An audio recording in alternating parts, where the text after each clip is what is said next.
Have you ever gone to bed at night with a tired body but a restless mind, as if something inside you refuses to rest, as if there is a silent voice trying to say something that you can never fully understand? There is a kind of silence that does not bring peace, only questions.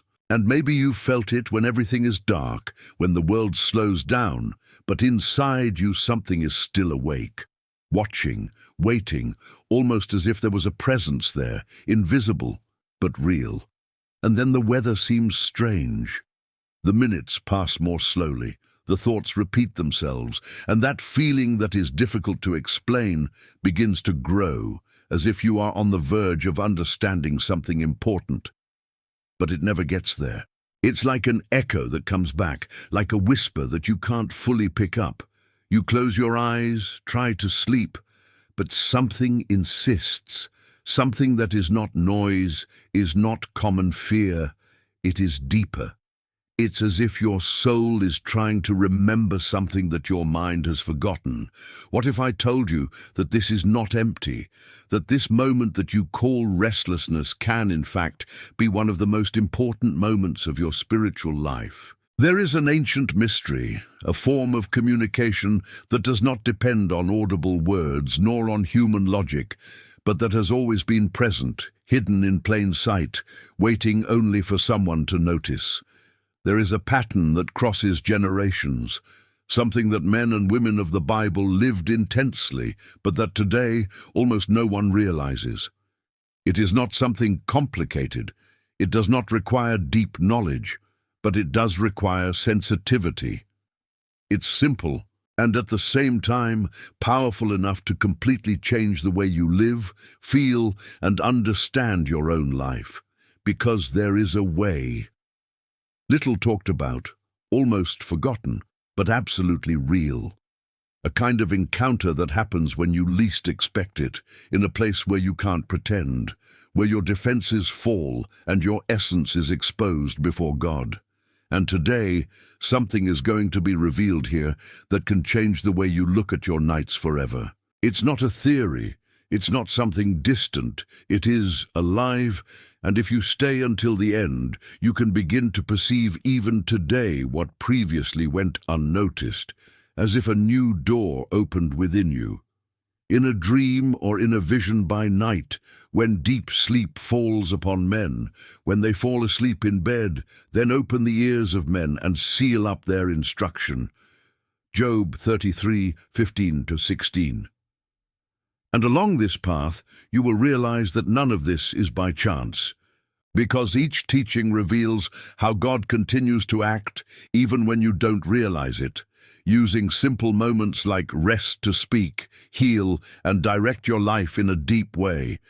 You'll discover how to recognize these signs, understand when God is trying to show you something, and how it can bring peace, clarity, and new meaning to what seems confusing today. As we move forward, this message begins to touch specific areas of your heart, as if each word is being prepared exactly for the moment you are living right now. And if this message has already started to make sense to you, take advantage of this moment and enjoy the video, subscribe to the channel and activate the bell, because this simple gesture can take this same word to other people who are also needing to hear God again through silence. In peace, I will also lie down and sleep.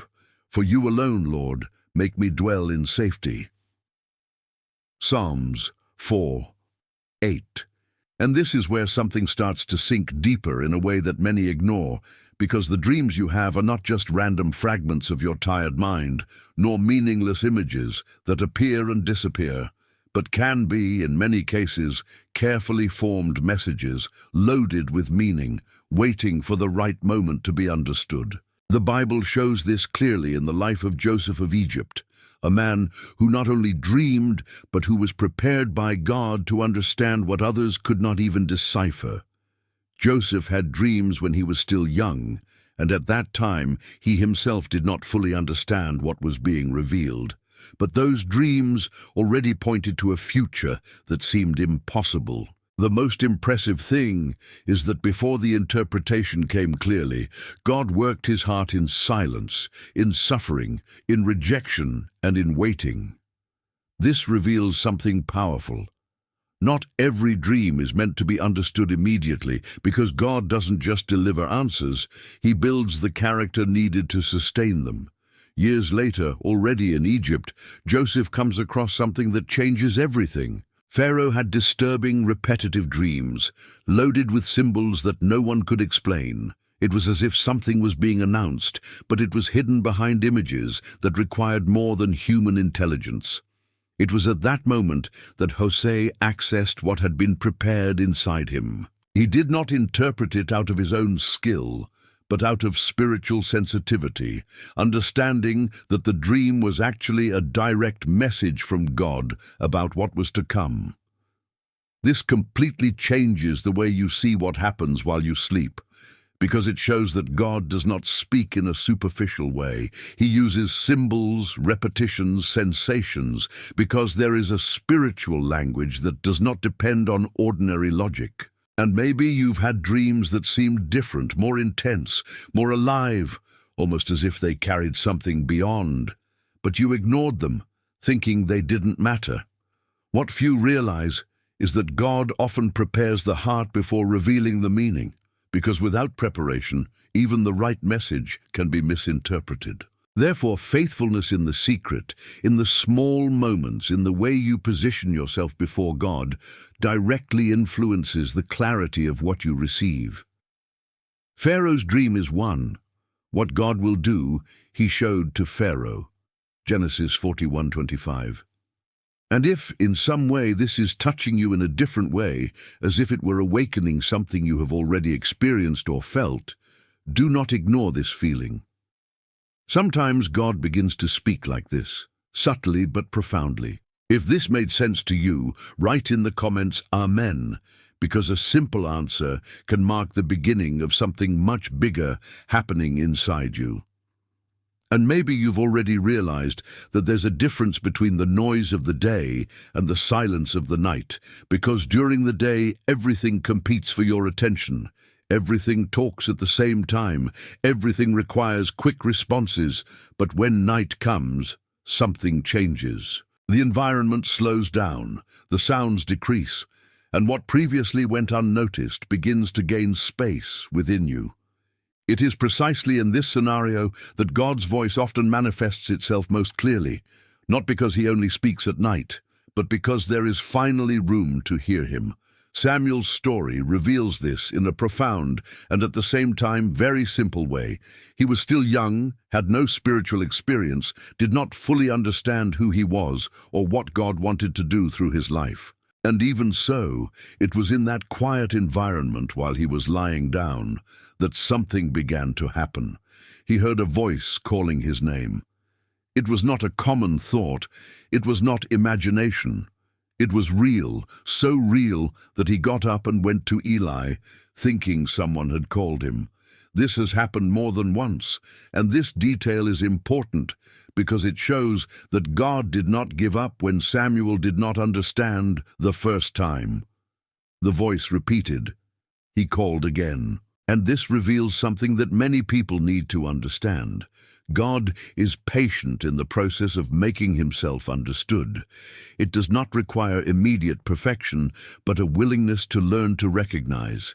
The most interesting thing is that Samuel was only able to answer correctly when he was guided. When he finally understood what was happening, his answer changed everything. He didn't run anywhere else. He didn't try to interpret it his way. He just stood up humbly and said, "Speak, because your servant hears."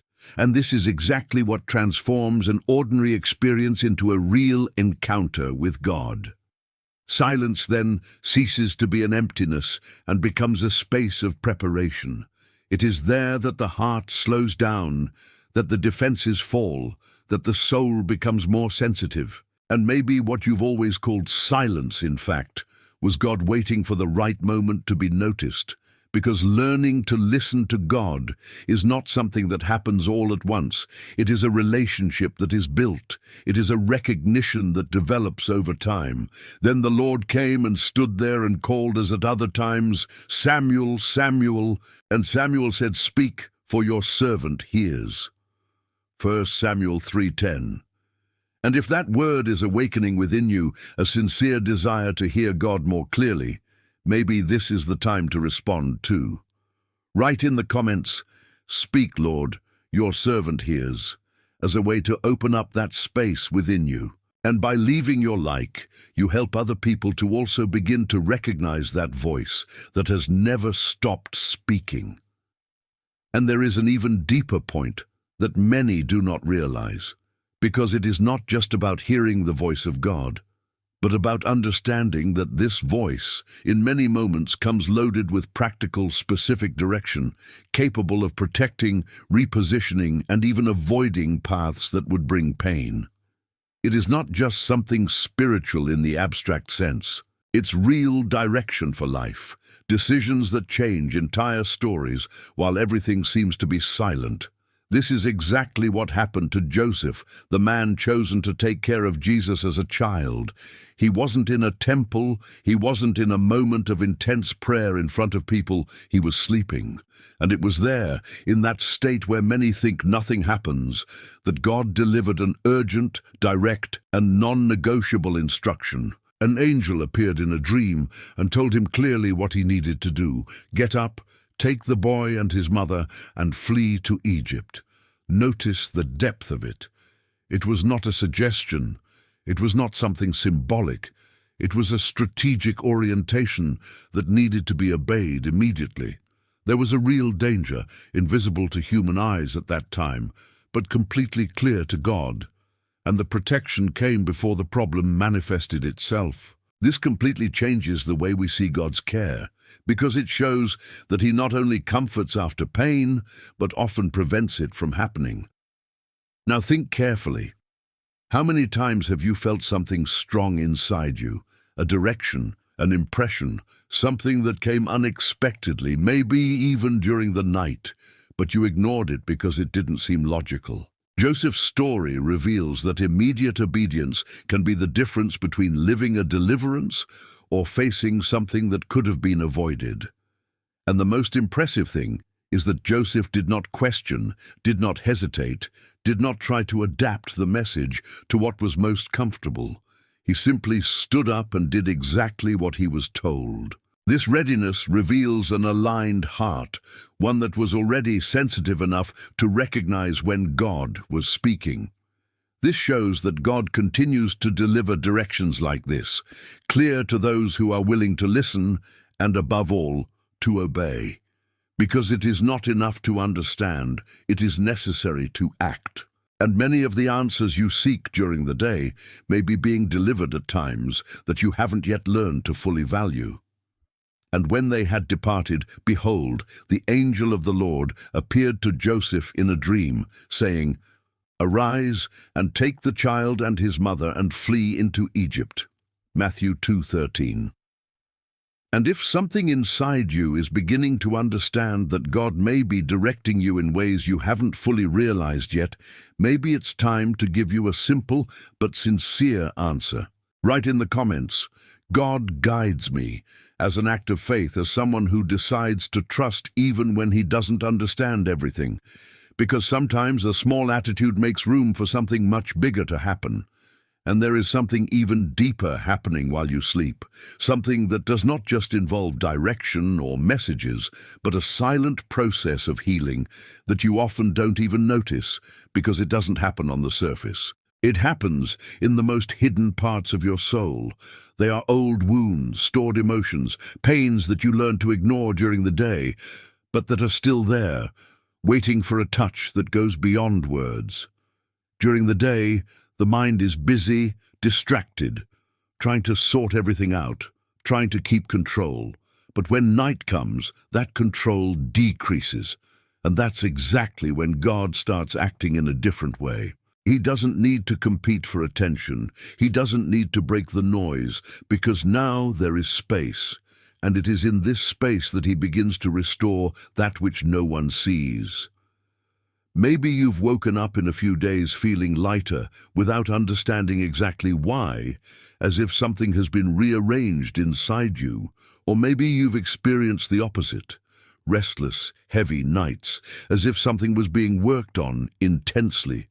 None of this is by chance. There is a care going on, an invisible process where God touches areas that you cannot consciously access. Psalm 23 reveals this truth so simply and at the same time so profoundly, when it says that he makes people lie down in green pastures and gently guides still waters. This is not just about physical rest, it is about a spiritual environment created by God to restore the soul. It is as if, while you allow yourself to rest, he leads your essence to a place of healing, where fear loses strength, where anxiety decreases, where wounds begin to close. But this type of rest does not happen in any way. It is linked to confidence. Because many people lay down their bodies but cannot rest their souls. They get stuck in worries, in repetitive thoughts, in restlessness that does not cease, and this prevents them from living this complete process. Trusting God is allowing him to take care of what you can't solve on your own.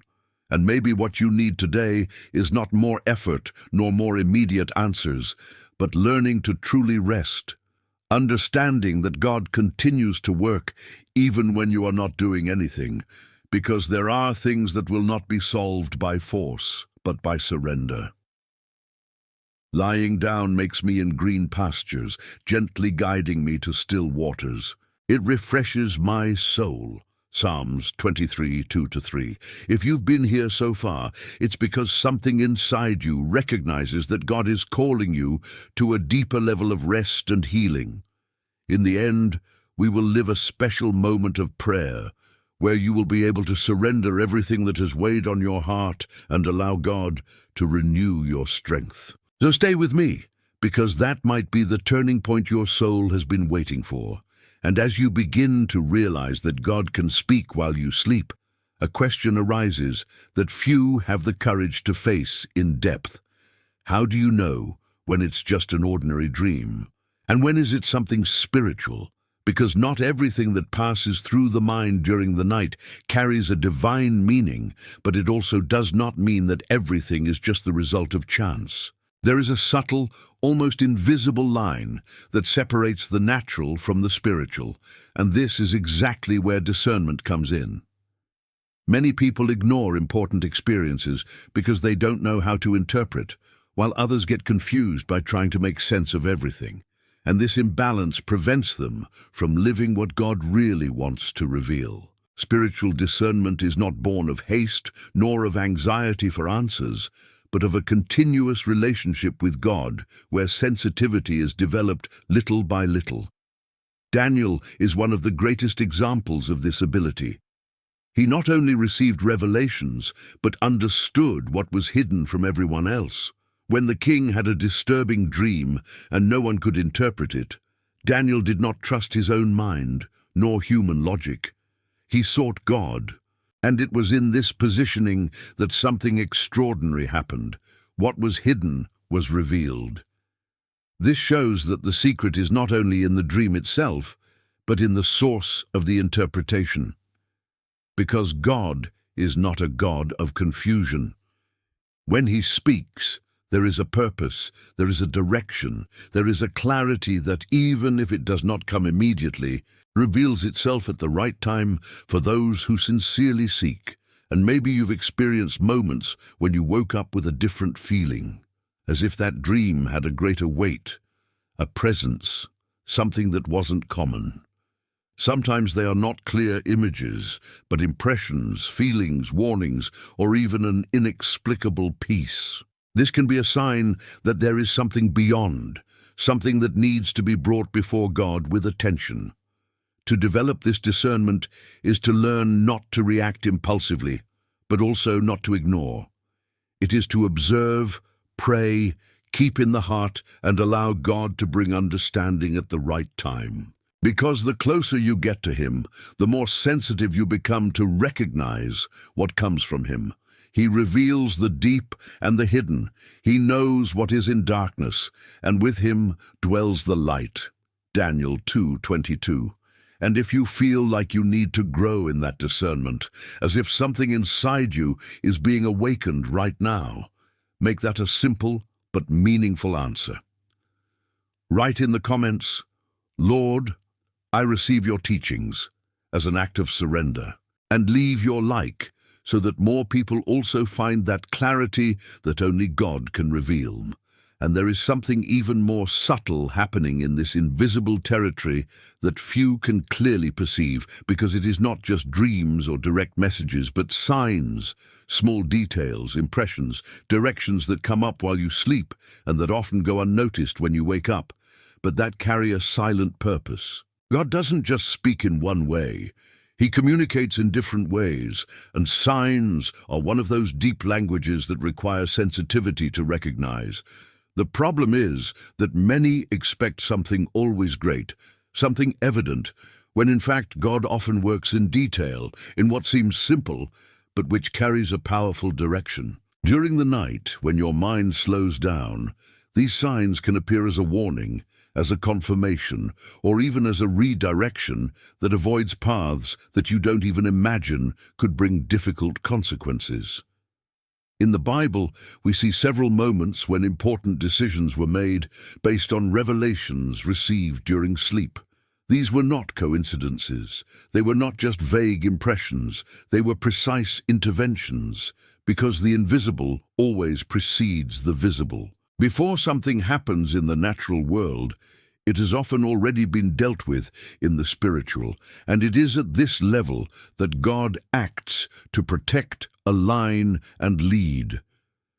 Perhaps you have already felt something that you could not explain, a kind of internal warning, a discomfort, or even a sudden peace in relation to a decision. Sometimes this is accompanied by images. Other times it is just a certainty that arises without apparent logic. And even though it may seem small, this type of sign can be the difference between following a safe path or entering situations that could have been avoided. What changes everything is how you react to these signals. Ignoring may seem easier, more comfortable, but recognizing it requires attention. It requires stopping and reflecting. It requires taking it before God.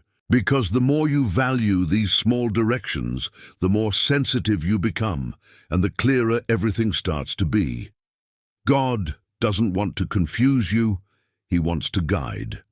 And these signs are like fine-tuning the path, like an invisible hand that corrects the course before it's too late. It's a constant care, even when you don't consciously realize it, to turn his soul out of the pit and his life from passing by the sword. Job 33:18. And if this message has already started to touch you in some way, understand that this can also be a sign. None of this is by chance, and you can be a part of something bigger now. When you like, subscribe to the channel, and activate the bell, this word reaches other people who also need this direction. Do this as an act of faith, as someone who understands that God uses even small gestures to reach lives. And this is exactly where many people get stuck, because they begin to realize that God speaks, that there are signs, directions, and even experiences during the night. But not everything comes clear, not everything comes complete, not everything makes sense at the moment. And this can generate a different restlessness, no longer due to the absence of answers, but due to the presence of something that you still cannot fully understand. Because the truth is, God doesn't always reveal everything at once. There are times when he shows you only a part, just enough for you to take the next step. And it is at this point that faith ceases to be something beautiful in speech and becomes a real, often uncomfortable decision. Trusting when you understand is easy. But trusting when everything still seems incomplete requires a deeper level of surrender. Abraham lived just that. He received a clear call, but no details. There was no complete map. There were no visible guarantees. There were no explanations that satisfied human logic. Even so, he decided to comply. He left, walked, advanced, not because he had all the answers, but because he trusted the one who had called him. This completely changes the way you deal with what you receive, whether in dreams, signs, or impressions, because what God reveals is not always accompanied by immediate understanding. Sometimes it comes as a simple direction, a feeling, a conviction that seems small, but that carries something bigger behind it. And maybe you've already experienced it. That feeling that I should do something, change something, avoid something. But his mind began to question, to doubt, to try to fit everything into a logic that cannot always reach what is spiritual. And it is exactly at this moment that many retreat, not for lack of direction, but for lack of confidence. True faith sustains you in this space between what has been revealed and what is yet to be understood. It is like walking on a path that is still being illuminated little by little, where each step reveals the next, but never the entire path at once.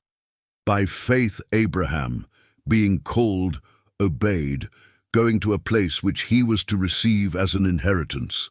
Hebrews 11:8. And if this message is finding space within you, perhaps it is also an invitation to look beyond yourself. There is someone in your life who needs that same faith, that same direction, that same presence of God. Now, in a simple way, write that person's name in the comments. It can be someone close, someone far away, or even someone who came to your mind at this very moment. In doing so, you join a chain of prayer and faith, believing that God can achieve this life in a way that you may not even imagine yet. And when you begin to understand all this, an even deeper truth reveals itself in an almost silent but extremely powerful way. God does not turn away when you sleep. As your eyes close, as your consciousness slows down, as the world around you seems to pause, he remains present, attentive, active, taking care of every detail you can't even notice, because unlike you, God doesn't get tired, he doesn't get distracted, he doesn't need to rest. Perhaps one of the biggest illusions is to think that when you sleep, you lose control and become vulnerable. But spiritual reality shows otherwise. It is precisely at this moment that God's care becomes even more evident, because you cannot do anything for yourself, and yet you continue to be sustained. Your heart keeps beating, your breathing keeps happening, your life keeps being preserved. This is not automatic, this is sustained. God's presence is not limited to the moment you pray, nor the moment you are consciously trying to connect with him. It goes beyond that. It remains when you wake up, when you walk, and also when you sleep. It is a continuous, constant presence which does not depend on your effort, but on his nature. And understanding this changes how you rest, because it's not just about closing your eyes and waiting for the next day. It's about trusting that even in your most vulnerable state, there is a God watching, guarding, protecting, and even speaking. A God who observes what you don't see, who anticipates what you don't know, and who works in areas you can't reach. How many times have you woken up without realizing that it was put away overnight? How many situations could have happened but did not happen because there was an invisible protection? How many answers began to be formed while you were simply resting? This awareness brings a different peace, a security that does not depend on circumstances, but on the certainty that you are never alone. Behold, the keeper of Israel shall not slumber or sleep. Psalms 121:4. And when you internalize that truth, something changes within you. Fear begins to lose strength, anxiety begins to decrease, because you understand that there is constant care about your life. Even when you don't realize it, he's there. Even when you don't understand, he keeps on acting. And this creates a kind of rest that goes beyond the physical, a rest that reaches the soul. If you've made it this far, there's a reason. None of this is by chance. This message may be just what you needed to start seeing your nights in a completely different light. Stay with me until the end, because there is still something very special in store for you, something that can transform the way you connect with God starting today. And there is a pattern that begins to reveal itself when you look more closely at the way God acts. He does not choose the moments of greatest visibility to call someone. He chooses the secret, the hidden, the place where no one is looking, where there is no applause, where there is no recognition. Because it is in this environment that the heart is most exposed, most true, most sensitive to what comes from Him. Gideon was in that very place. He was not seen as strong. He was not recognized as a leader. He was not in a prominent position. On the contrary, he was in hiding, trying to survive in the midst of fear, dealing with limitations and insecurities that perhaps no one else knew about. And it was precisely there, in that unlikely scenario, that God decided to reveal Himself. The meeting did not take place in the midst of a crowd, nor in a moment of glory.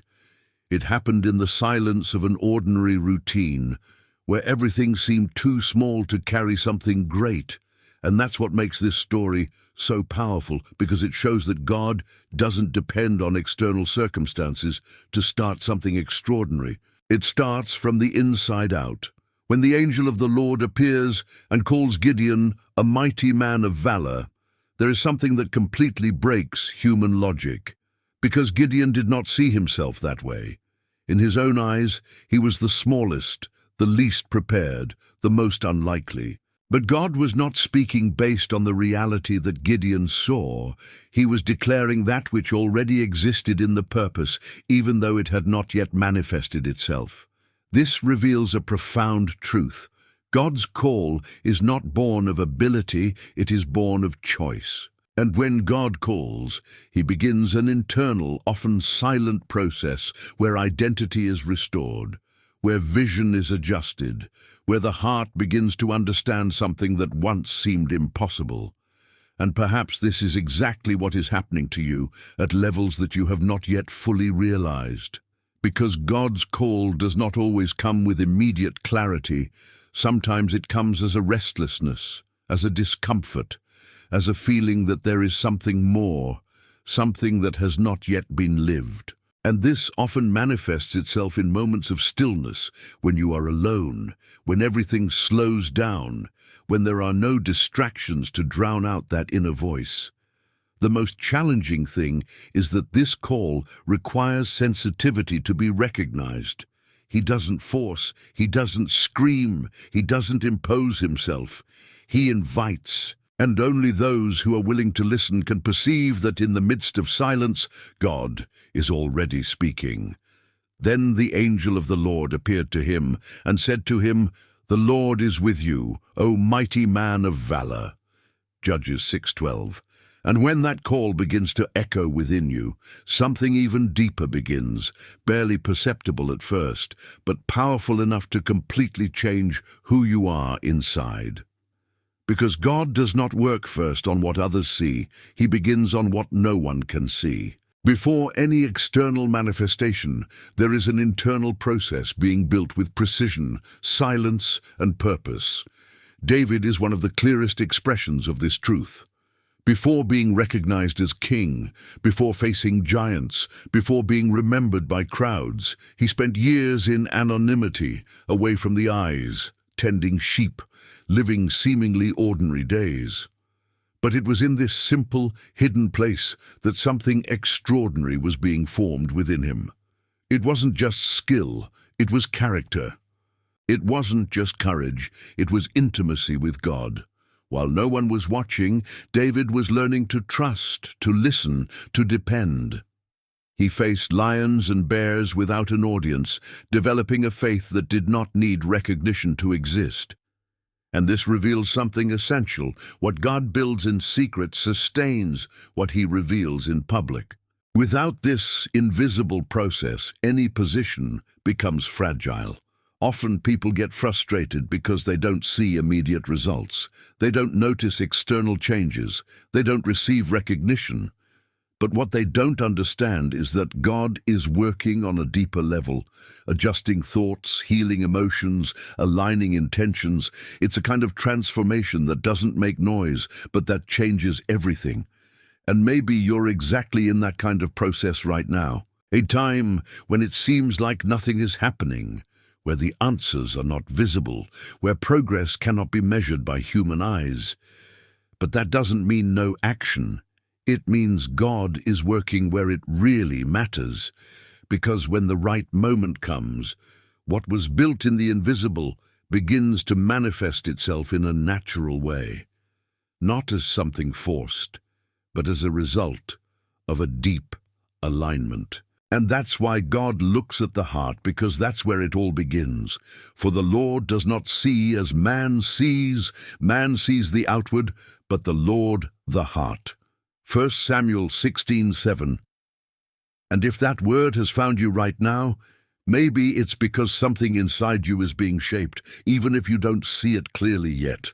If this has touched your soul in a silent way, write in the comments, "I trust in God," as a simple gesture but full of meaning, recognizing that even in the invisible, He continues to work.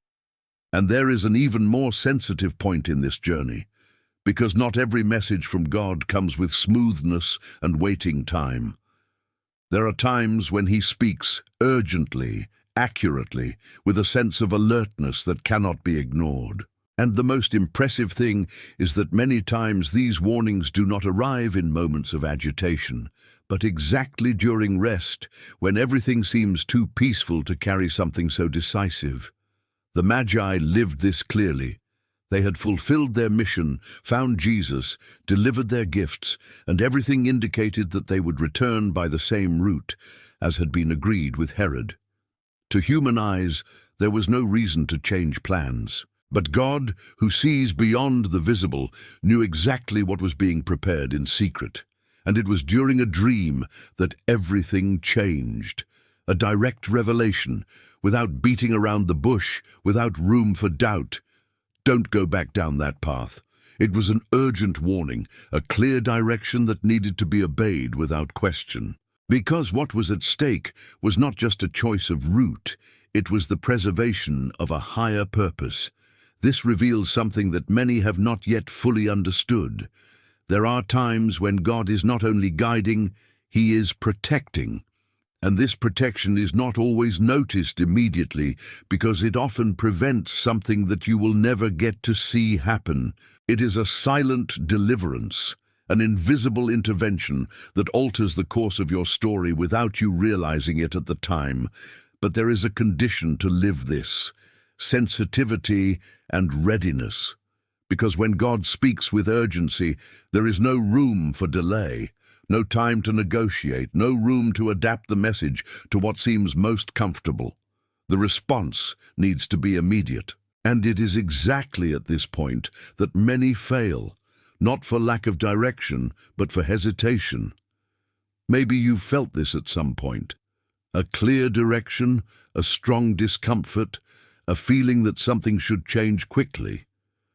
But doubt spoke louder. Logic tried to take over and you postponed it. And sometimes the delay in obeying opens doors to situations that could have been avoided. God continues to speak like this today. It keeps alerting, preventing, adjusting paths, especially when you're more sensitive, when your mind isn't busy trying to control everything. The problem is not the absence of warning, it is the difficulty of recognizing and acting at the right time. And when they were warned by divine revelation in a dream not to return to Herod, they withdrew to their own country by another way. Matthew 2:12. If you are here now, it is no accident. There is something being aligned, something being awakened within you, and I believe that there is still more to be revealed. Something that can change the way you see every detail of your life. Don't leave here now, because the next part might be just the answer you've been waiting for without even realizing it. And there are times when the pain becomes so intense, so silent, that not even words can explain what is happening inside you. It's not just physical fatigue, it's a weight on the soul, an exhaustion that goes beyond the body, as if everything was draining your strength little by little. And in these moments, many people think that God is distant, that silence means absence. But it is just there that he approaches in a still more careful way. Elijah lived this in a profound way. After facing great battles, after moments of victory, he found himself completely exhausted. The strong, decisive, faith-filled prophet was now frail, discouraged, willing to give up.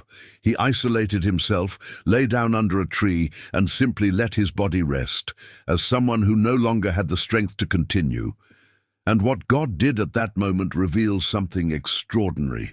He didn't come with charges, he didn't bring harsh words, he didn't demand explanations. He brought care.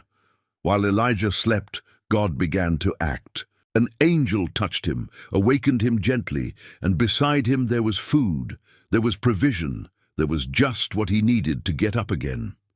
This shows that God does not ignore your weariness. He does not despise his limitations, nor does he treat his pain as something small. On the contrary, he takes care of you in the details, especially when you don't have the strength to take care of yourself. And many times, this care begins at rest. It begins when you stop, when you slow down, when you allow God to do what you cannot do alone.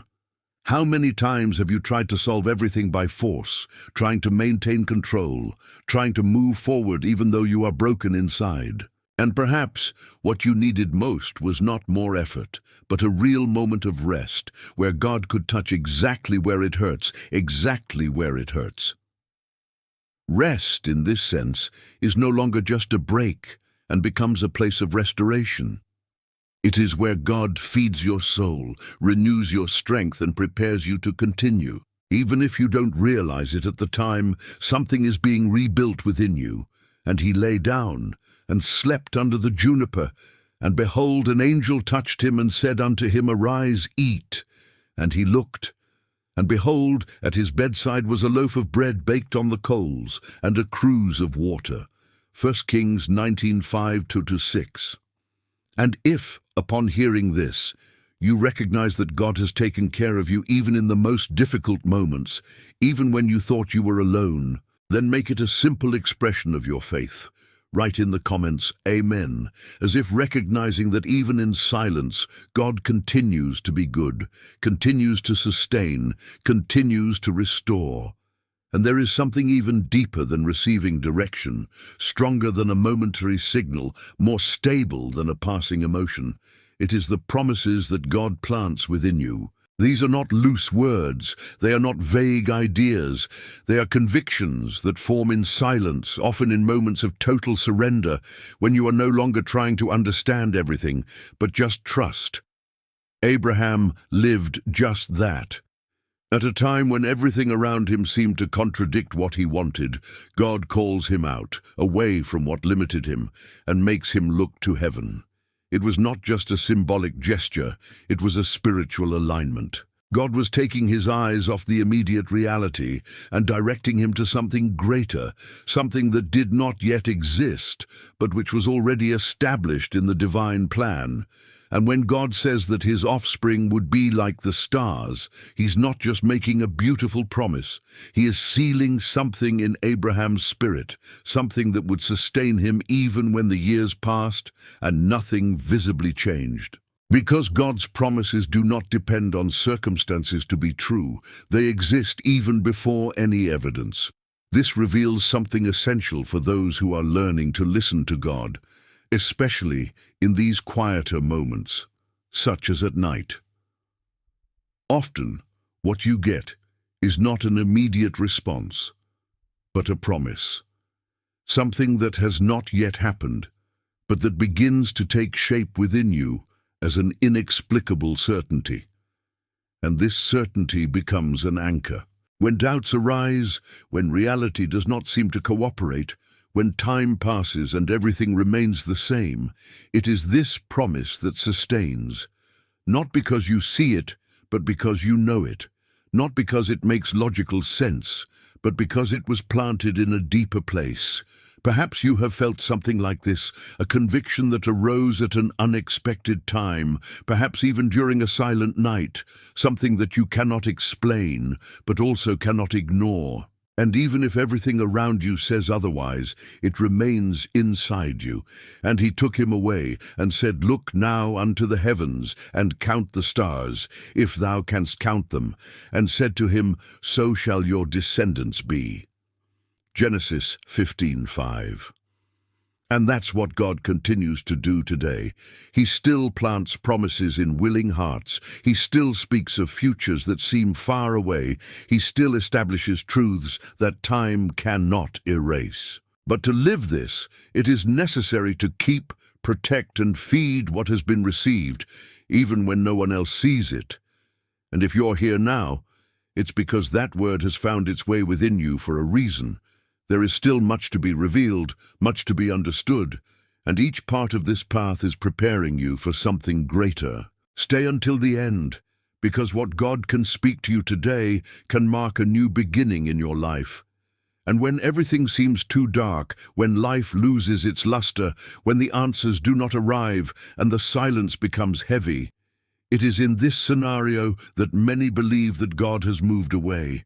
But the truth is, the darkness is often not the end. It is the environment where something new is being prepared. Because the night, as long as it may seem, never had the power to stop the dawn. Job lived through one of the most profound experiences of pain that anyone could endure. He lost possessions, lost children, lost health, lost what supported his emotional and spiritual stability. And in the midst of this scenario, everything seemed meaningless. The questions had no answers, the suffering seemed to have no end, and even those around him could not comprehend what was happening. But there is something impressive about Job's story. Even in the midst of darkness, something inside him was not destroyed. His pain was real, his suffering was intense, but there was a flame that remained burning even if weak. And that flame was hope. Not a hope based on what he saw, but on what he knew about God. And that's what changes everything. Because the hope that comes from God does not depend on circumstances to exist.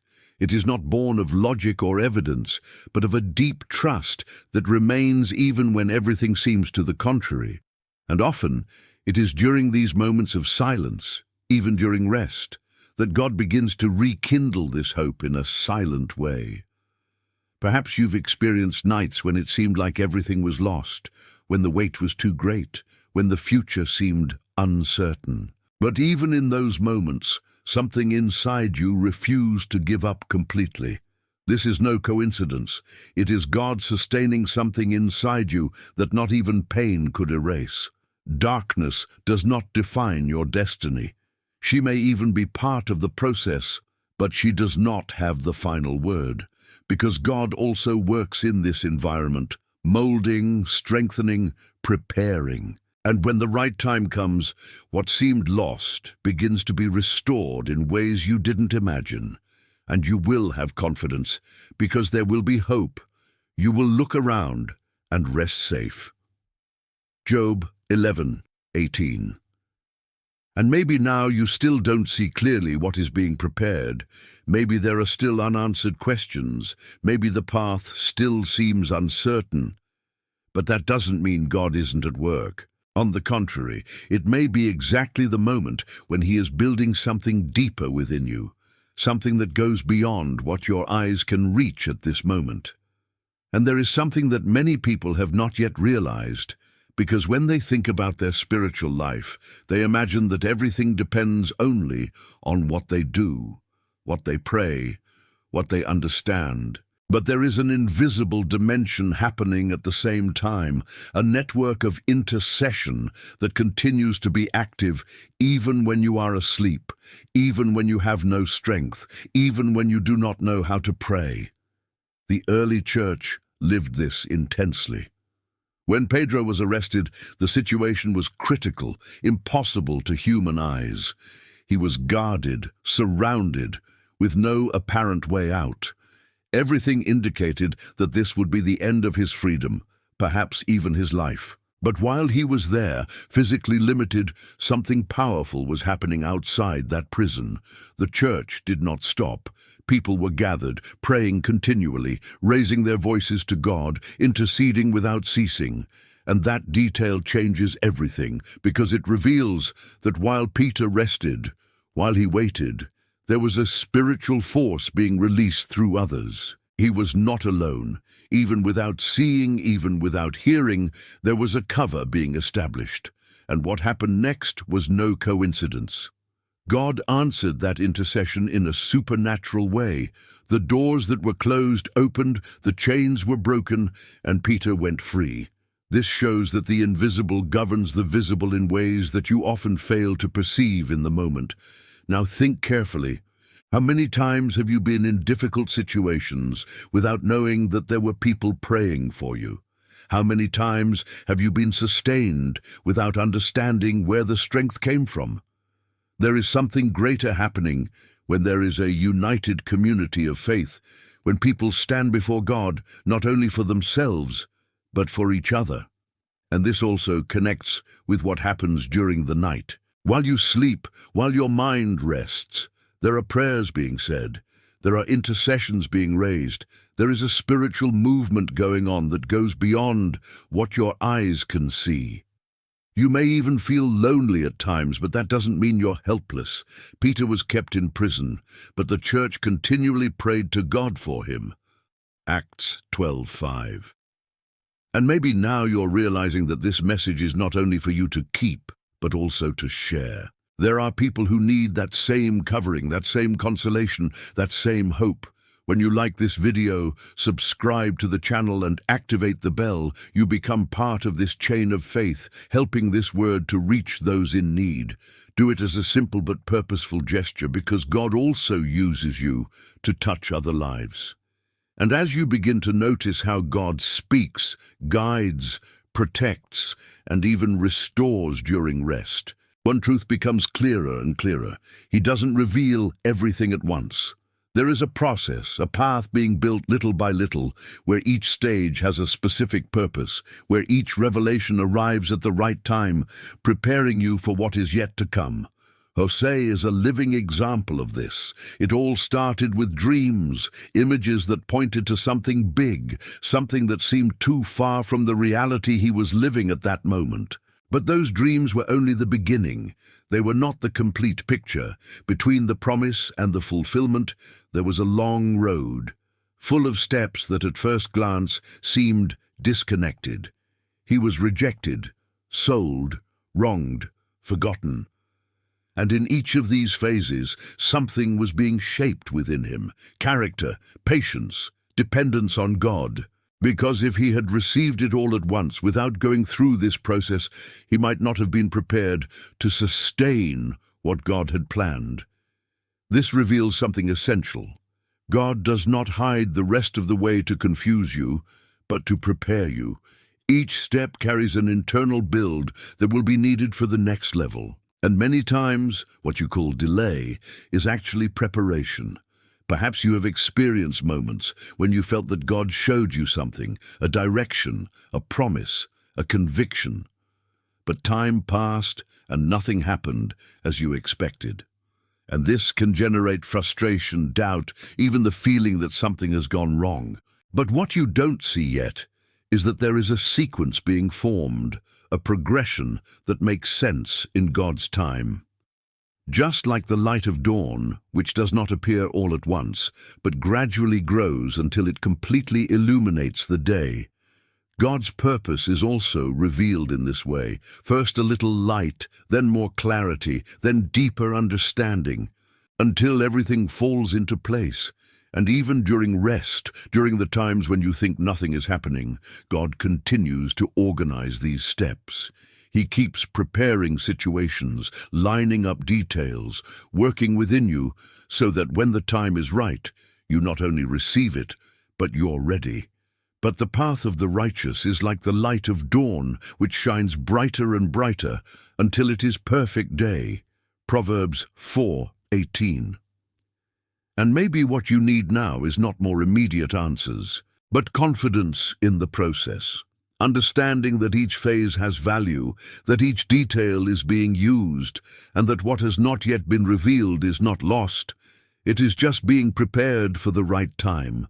And as this understanding deepens, you begin to realize that many of the battles that seem to be going on around you have actually already been decided at a level that your eyes can't see. There is a spiritual dimension where things move before they become visible, where responses are released before they manifest, where victory begins long before the result appears. Elisha's story reveals this in an impactful way. At a critical moment, he and his servant were surrounded by an enemy army. To human eyes, there was no way out. The situation was clear, concrete, frightening. The servant, seeing this, went into despair because all he could see was the problem before him. But Elisha had a different view, not because the situation was less real, but because he saw beyond what was visible. And then he does something that completely changes the perspective. He prays, asking for the eyes of his servant to be opened. And in that instant, something invisible becomes perceptible. What once seemed just a siege of enemies now reveals itself as a completely different scenario, full of protection, full of divine presence. There was a heavenly army there, guarding, protecting, ensuring that this situation would not end as it seemed. This changes everything, because it reveals that what you see is not always the complete reality. Often, you are facing something, feeling pressure, dealing with challenges, without realizing that there is already an intervention happening in the spiritual world. God is already acting. He is already moving circumstances. He is already releasing what you have not yet been able to see. And this also connects deeply with what happens during rest.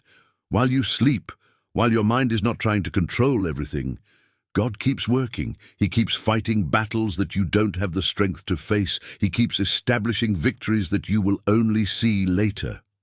Maybe you're living in such a moment right now. Something that seems difficult, surrounded by limitations, with no apparent solution. But that doesn't mean the answer doesn't exist. It may be that, at this very moment, what you are waiting for is already being prepared, is already being defined at a level that has not yet reached your eyes. And he said, "Fear not, for there are more who are with us than those who are with them." 2 Kings 6:16.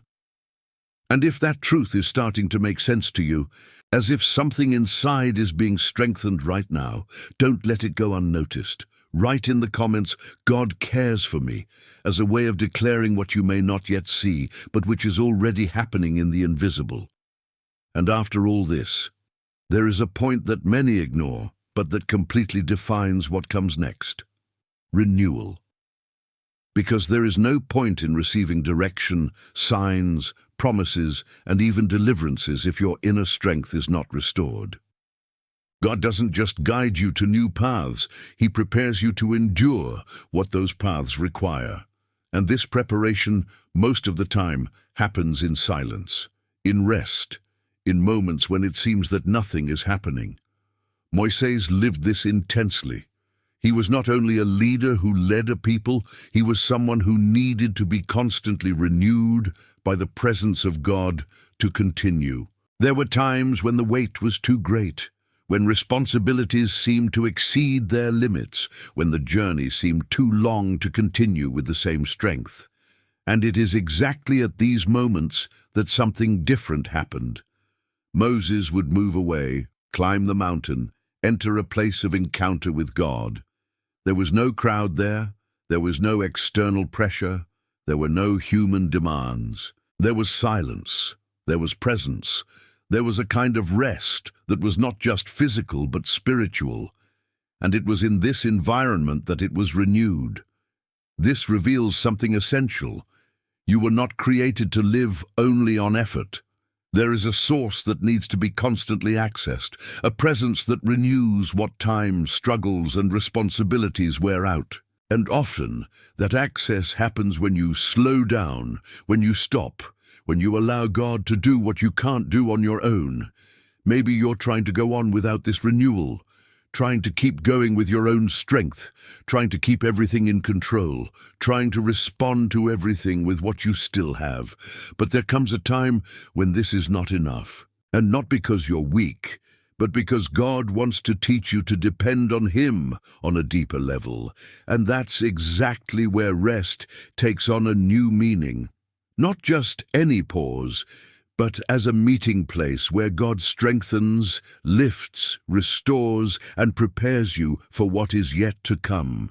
Because each new time requires a new strength, a new vision, a new level of faith. But those who hope in the Lord will renew their strength. They will mount up with wings like eagles. They shall run and not be weary. They will walk and not grow weary. Isaiah 40:31. And perhaps what you are experiencing now is not the end of a cycle, but the beginning of a preparation for something greater.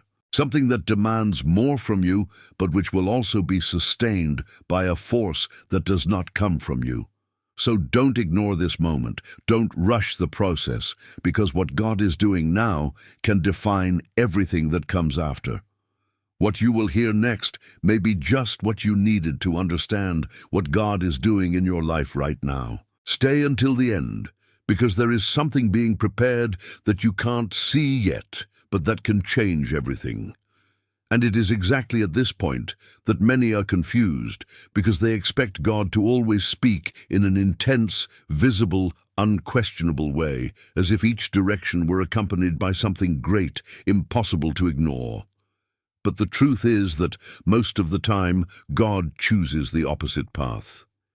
He speaks softly. He moves in silence. It reveals itself in such a subtle way that only a sensitive heart can perceive it. Elijah understood this in a way that completely changed his perception. After all that he had experienced, after facing challenges, fear, weariness, and loneliness, he had an encounter with God on Mount Horeb, and at that moment something unexpected happened. A strong wind passed by, powerful, capable of breaking rocks. Then came an earthquake, followed by fire. All of that represented strength, impact, something that anyone would immediately associate with the divine presence. But God was not in any of these signs. And then, after all that, something different came. A gentle breeze, a delicate, almost imperceptible sound. And it was there in that simple moment, without spectacle, without apparent intensity, that God spoke. This reveals a profound truth.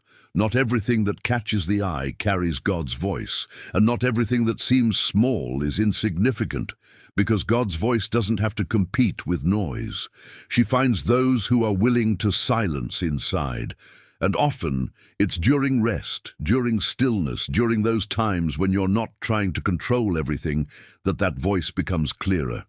Maybe you've experienced it without fully realizing it. A light feel, a quiet steering, something that didn't come with pressure but with a soft certainty. It wasn't a common thought, it wasn't anxiety, it was different, deeper, calmer, more aligned. But because it's so simple, you may have ignored it. And this is exactly how God often redirects entire destinies, not with imposition, but with subtle invitations, not with noise, but with presence. He does not force, He leads. And those who learn to recognize this voice begin to live in a completely different way, more sensitive, more attentive, more connected. And after the fire, a still, small voice. 1 Kings 19:12. And perhaps at this very moment, while everything seems ordinary, while nothing extraordinary is happening around you, there is something being whispered within you. Something that doesn't scream, but gently insists, just waiting for you to stop, listen, and respond. And there are times when it's not the noise that pulls you away from God, but the silent accumulation of choices, distractions, and wounds that little by little create an almost imperceptible distance. It doesn't happen all at once, it's not something abrupt, but when you realize it, that sensitivity is no longer the same, that connection seems more distant, and the silence begins to feel empty instead of full of presence. But what many don't understand is that God never loses his way back to you. Even when you walk away, even when you stop listening, even when you try to go alone, he keeps watching, waiting, preparing the right moment to touch your heart again. And many times, this touch does not come in the midst of movement, but in silence, in pause, in that instant when you find yourself alone with your own thoughts. The prodigal son lived just that. He went out, sought his own will, made decisions that seemed right at first, but that took him to a place of emptiness, and it was in this place, away from everything, away from everyone, that something began to happen inside him. It wasn't an audible voice, it wasn't a visible miracle, it was an inner awakening. The Bible says that he came to himself. This means that there was a moment of clarity, an instant where he realized what he had lost, what he had left behind, and most importantly, that there was still a way back. This kind of reconnection doesn't start outside, it starts inside.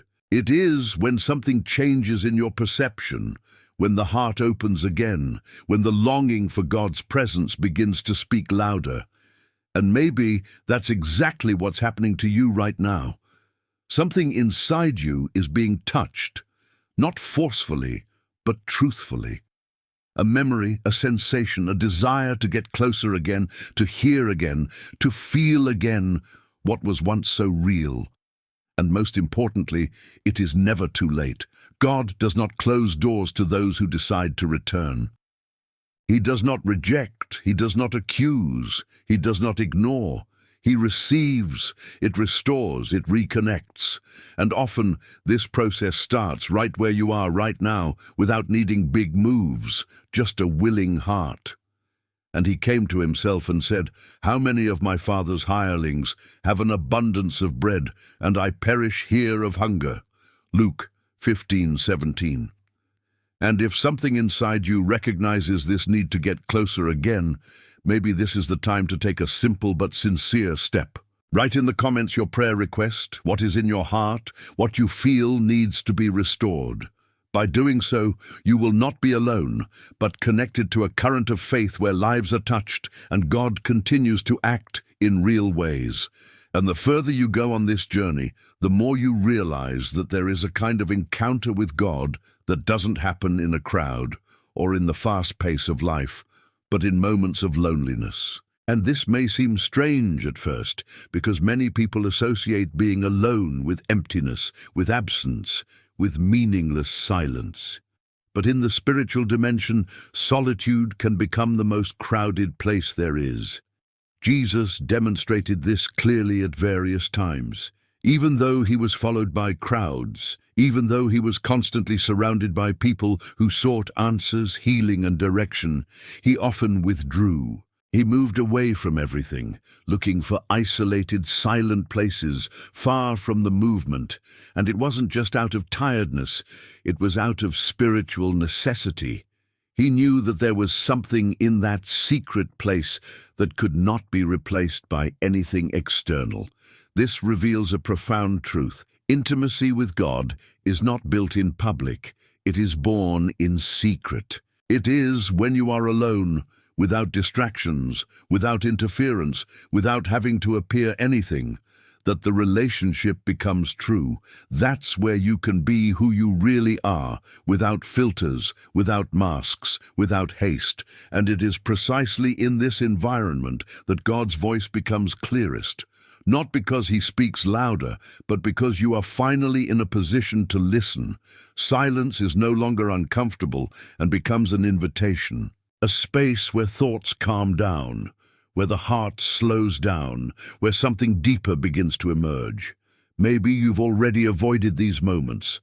Perhaps he filled the silence with distractions, with noises, with anything that prevented this confrontation with the interior. But what you may not have realized is that by avoiding loneliness, you may also be avoiding deep encounters with God. Because it is in the secret that he deals, that he reveals, that he aligns. It is in this place that you begin to understand things that do not make sense in the midst of the hustle and bustle.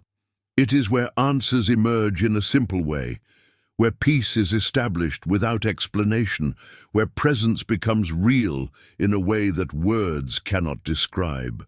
But he withdrew into the wilderness and there prayed. Luke 5-16. And maybe what God is showing you now is that you don't need more movement, but more presence. It does not need more external answers, but an internal meeting, because what you seek may not be in what is around you, but in what happens when you decide to stop, be silent, and simply stand before Him. And perhaps one of the deepest areas that God works in silence, often while you don't even realize it, is your identity, because it is not difficult to find people who carry marks from the past, words they heard, mistakes they made, rejections they suffered, and who, over time, came to believe that it defines who they are. And even when they try to move on, there is an inner voice that insists on remembering these failures as if it were not possible to really start over. Pedro got to know this place intensely. He was not just an ordinary follower. He walked with Jesus, listened to his words, lived unique moments, but it also failed in a way that marked him deeply. At the most critical moment, when he could have stood firm, he denied Jesus. And it wasn't just once. There were 3 times. This was not just a mistake, it was something that directly affected who he believed himself to be.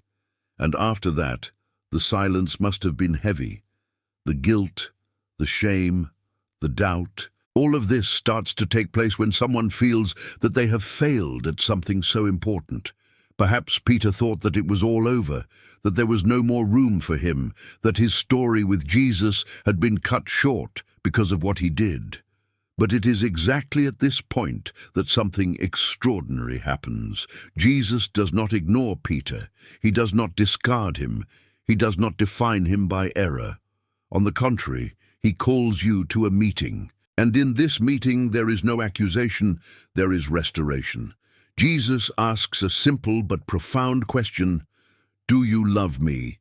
And he repeats this, not to hurt, but to heal, to rebuild, to reaffirm something that was broken inside. With each answer, Jesus does not point to the past, but to the future. He says, "Feed my sheep." That is, he gives Peter back not only fellowship, but purpose. This shows that God does not see you for your worst moment. He sees you for the purpose that He Himself has placed within you. And maybe that's the part you need to understand the most right now. Because what you have lived, the mistakes you have made, the words that have marked you, none of this has the authority to define who you are before God. He continues to see beyond that. He keeps calling, restoring, rebuilding. And he said to him the 3rd time, "Simon, son of Jonah, do you love me? Feed my sheep." John 21:17. And if this truth is starting to touch something inside you, as if a new way of seeing yourself is emerging now, don't ignore it. Write in the comments, "God chose me," as a living reminder that your identity is not in what you have been through, but in what God is still building. And there are times when the biggest battle is not around you, but inside your mind. Confused thoughts, scrambled emotions, difficult decisions, paths that all seem the same, as if you were walking without clear direction. And the most challenging thing is that, on the outside, everything may seem normal, but inside there is a constant conflict, a doubt that is not resolved, a feeling of being lost, even trying to get it right. Paul experienced something similar, but in an even more intense way. He believed he was on the right track. His convictions were strong. His mind was resolute. His actions were firm. To human eyes, he had clarity. But spiritually, he was completely blind. And this is one of the most dangerous points, when someone is sure, but is walking in the wrong direction. And then, along the way, something happens that changes everything. It wasn't a gradual process. It wasn't something he built up little by little. It was a direct encounter, unexpected, impossible to ignore. An intense light surrounded him, interrupting everything, breaking his logic, paralyzing his plans. That light was not just an external sign, it was an intervention that directly affected his perception. Because when God enlightens, he doesn't just show the way. It transforms the way you see everything. What once seemed right begins to lose meaning. What was confusing begins to line up. It is as if suddenly something inside you is adjusted, as if a new understanding arises without needing a long explanation. And the most interesting thing is that, after that meeting, Paulo was temporarily unable to physically see. This shows something profound. Sometimes God needs to erase certain external references in order for you to begin to truly see inside. Because while you depend only on what you see, you can end up ignoring what really matters. Maybe you're living in such a moment right now, not necessarily with a visible light, but with a deep need for clarity. Something inside you asks for direction, asks for answer, asks for light. And that's not weakness, it's a sign that something is about to be adjusted. God continues to illuminate paths today, not in the same way for everyone, but with the same precision. He knows exactly where the confusion is, where the doubt is, where what needs to be aligned is. And when he decides to act, everything begins to make sense in a way that once seemed impossible. And as he went on the way, it came to pass, when he came near Damascus, that suddenly there shone around him a flash of light from heaven. Acts 9:3. Maybe you've been waiting for an answer for a long time, trying to figure out what to do, where to go, how to act. And if you've made it this far, it's no coincidence. Something is being prepared, something is being aligned, and what comes next may be just the light you needed to clearly see what once seemed completely dark. And after receiving direction, signs, promises, and even clarity in the midst of the confusion, a silent question arises that few ask, but that changes everything.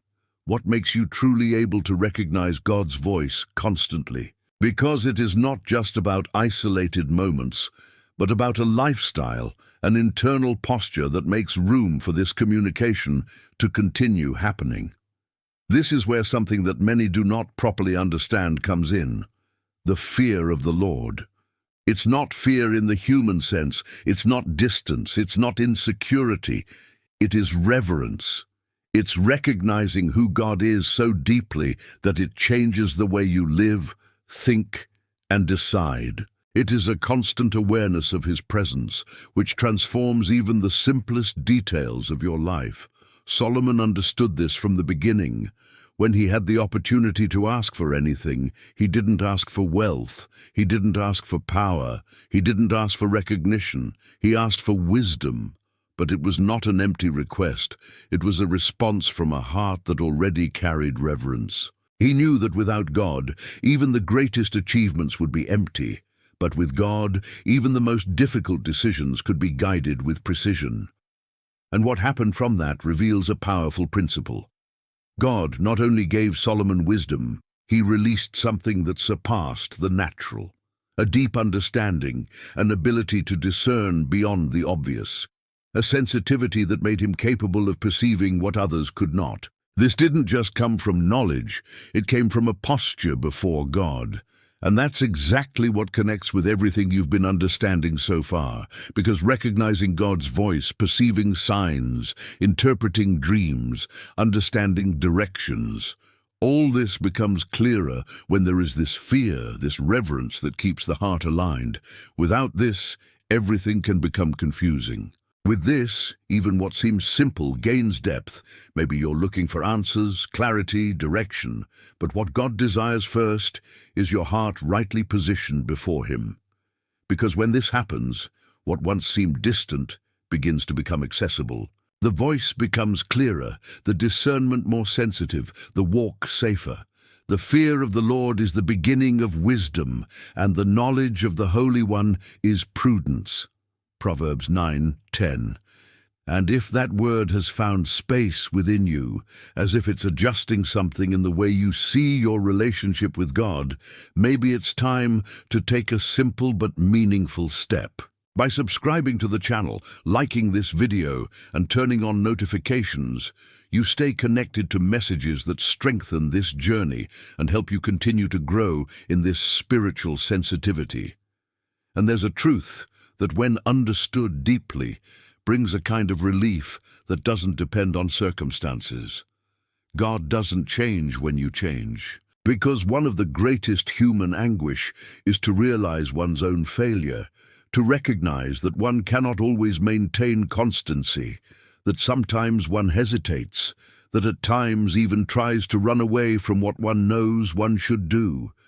And in this process, many begin to believe that God also moves away, that the connection is lost, that the promises cease to exist. But Jonah's story confronts just that thought. God gave a clear, objective direction without room for doubt. But Jonah decided to go in the opposite direction. It wasn't confusion, it wasn't lack of understanding. It was resistance. He knew what God wanted, but he chose to run away.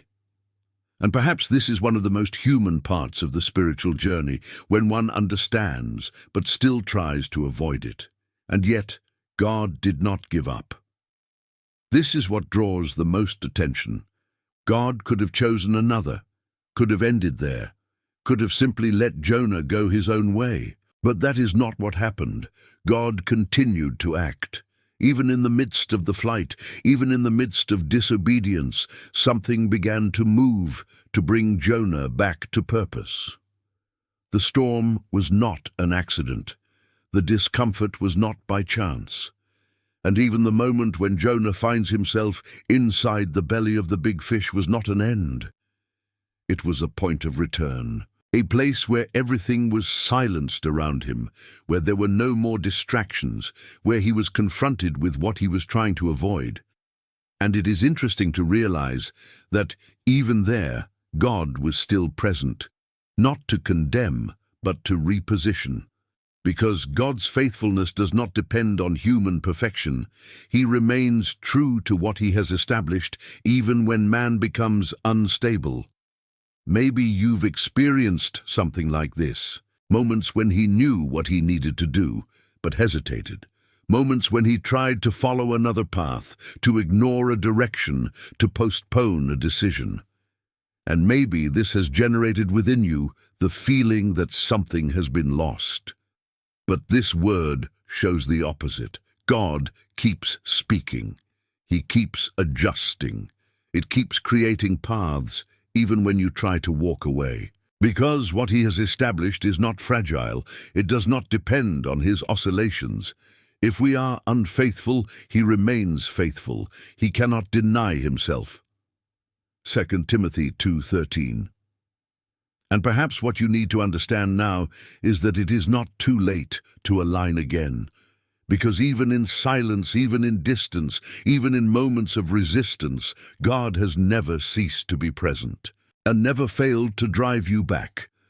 And there is a point in the spiritual journey that many try to avoid, but which is inevitable for those who really want to live something deep with God. Brokenness. It's not comfortable. It's not easy to understand. And it's often confused with loss, with meaningless pain, with moments when everything seems to be getting out of control. But what few realize is that this process carries a silent, powerful, transformative purpose. Jacob lived this moment intensely. All his life, he was someone who fought, who sought, who tried to work things out with his own strategies. But there was a night unlike any other, a night where he was not only facing external circumstances, but a direct, profound encounter that was impossible to ignore. He fought, and it wasn't an ordinary fight. It was a confrontation that went beyond the physical. It was as if everything within him was being exposed, as if what he had been carrying for years was being placed before God without filters. And at that moment, something began to change. Not because he won by force, but because he decided not to let go until he was transformed. And that's exactly what brokenness does. It takes away from you that which is superficial, that which has been constructed only in appearance, that which does not sustain the purpose. And it can hurt, it can confuse, it can even make it seem like you're missing out on something important. But in fact, you are being prepared for something bigger. The most striking detail of this experience is that Jacob did not leave in the same way. He was given a new name, a new identity, a new position. But it also left with a physical mark, a sign that that meeting was real, profound, permanent. This shows that true encounters with God leave marks, not only external, but internal, that change the way you live, how you think, how you position yourself. Maybe you're going through a moment like this right now, something being broken, something being adjusted, something that you don't fully understand, but that is messing with structures deep within you. And even though it seems difficult, this does not mean destruction. It means transformation. You shall no longer be called Jacob, but Israel. For as a prince you wrestled with God and with men, and prevailed. Genesis 32:28. And perhaps this is the part that few can understand right away, because what seems like loss may be exactly what is making room for something new to be born within you. God does not break to destroy. He breaks to mold, to align, to prepare you to a level that would not have been possible to sustain before. Few people will understand what you're experiencing right now, but if that word has found you, there's a reason. Open your heart and stay until the end, because what God is yet to reveal can give meaning to everything that today seems difficult to explain. And after understanding processes, struggles, brokenness, and even internal confrontations, there is a revelation that completely changes the way you see yourself before God, grace. Because so far, in many moments, you may have identified yourself with failures, with mistakes, with choices that were not the best. And perhaps, deep down, there is that silent feeling that certain things no longer have a solution, that some stories cannot be rewritten. But it is exactly at this point that grace manifests itself. The woman who was brought to Jesus knew this weight. She was not there by chance. She was exposed, judged, placed at the center of a situation where everything indicated a single outcome: condemnation. The voices around were harsh, the accusations were clear, and humanly speaking, there was no way out. It was the end of the line for her. But something unexpected happens. Jesus does not react as everyone expected. He does not enter the trial. He does not reinforce the conviction. He does not follow the logic of that moment. He positions himself differently, in a way that reveals the heart of God. And when he finally speaks, everything changes. Those who accused begin to leave, one by one. Because the presence of grace exposes something deeper than someone's error, it reveals everyone's condition, and suddenly that woman who was surrounded by condemnation finds herself alone, but not abandoned. Jesus remains. And it is at this moment that something transformative happens. He looks at her and says he doesn't condemn her. But it doesn't stop there. He also calls her to a new life. Go and sin no more. This shows that grace is not permission to remain in error. It is an opportunity to live differently. This changes everything, because it shows that God doesn't just look at you for what you've done, but for what you can still become. Grace not only forgives the past, it repositions the future. It lifts, restores, gives a new direction. And maybe that's the word you needed to hear right now. Because even if there are things that you would like to erase, even if there are moments that still weigh inside you, that doesn't define your destiny, God continues to see beyond that. It keeps calling you to something new. Neither do I condemn you. Go away and sin no more. John 8:11. And the most impressive thing is that this transformation does not need a perfect scenario. It does not need ideal circumstances. It begins the moment you understand that grace is already available, that God is not waiting for you to be perfect to get closer, but wants to transform you from where you are now. And after all of that, after understanding direction, silence, signs, processes, falls, restoration, and grace, there is one truth that underpins all the others. God is not going away. It is not only present in the high moments, nor only when everything makes sense. It remains in all seasons, including those you don't understand, those that seem dry, those where everything seems most difficult. The people of Israel lived this reality constantly. They came out of a place of slavery with promises before them, but the path to that destination was neither direct nor easy. There was desert. There were long, repetitive, silent days where nothing seemed to change. And the desert, for many, is the place where faith is tested, because there is no excess, there is no comfort, there are no evident signs of progress.